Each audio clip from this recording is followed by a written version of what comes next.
Haunted Caillou by I Don't Caboose. Read by Ara Reads. Danny had waited for a bit to make sure no one else was in the cave with him before he started trying to escape. He found out that trying to shove or push his way out resulted in the horn to honk. Flailing around caused the doors and truck and the hood to open and close.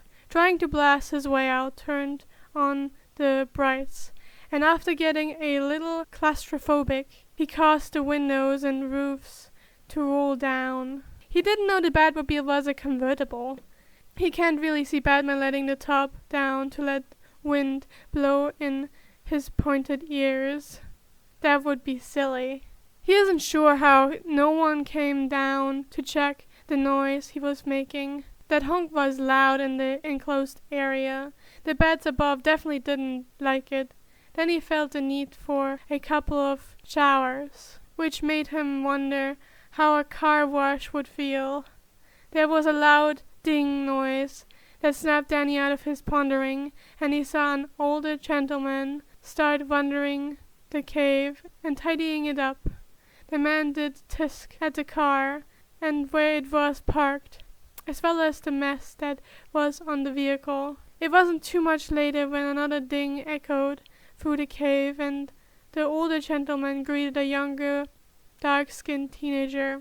It was nice to know that the man's name was Alfred and the teen was Duke. Duke concerned Danny. He kept looking at him, or well, the car, really. Alfred didn't seem surprised that the car was in the spot it was in. He was just annoyed that no one parked it in a better spot. Duke, however, looked like the car was creeping him out.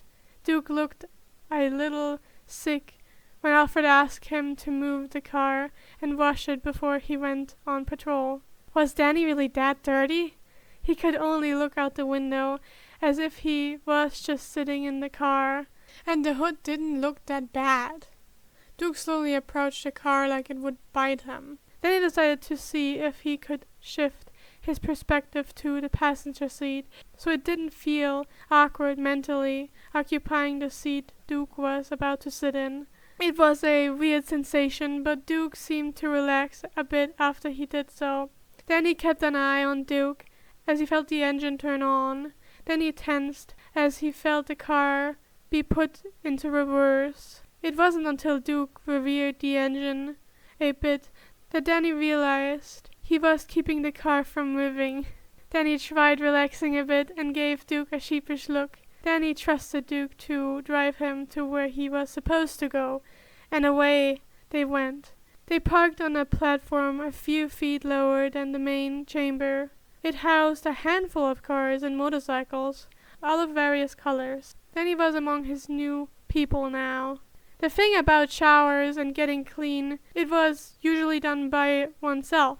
Getting cleaned by another person was not a thing Danny wanted to experience again. He made a note to tell whoever cares for him in his old age to end him before he needs the dreaded sponge baths. It wasn't that Duke wasn't doing a bad job of washing the car, but the water was ice cold. The cloth was scratchy, and he was just left to drip dry. Even his dad would towel off the ghost-assault vehicle when it needed a wash. The disrespect of machines today. Then he accidentally made his displeasure known by revering the engine in a way that was almost akin to a growl. Duke scampered away quickly after that. It wasn't long until the kid stepped back onto the platform and took the yellow and black bike out of the tunnel, alone again, and now facing the tunnel of freedom. Now how to get this thing into drive on his own. Honk! Sighs. And that was the second chapter part thingy. Yay!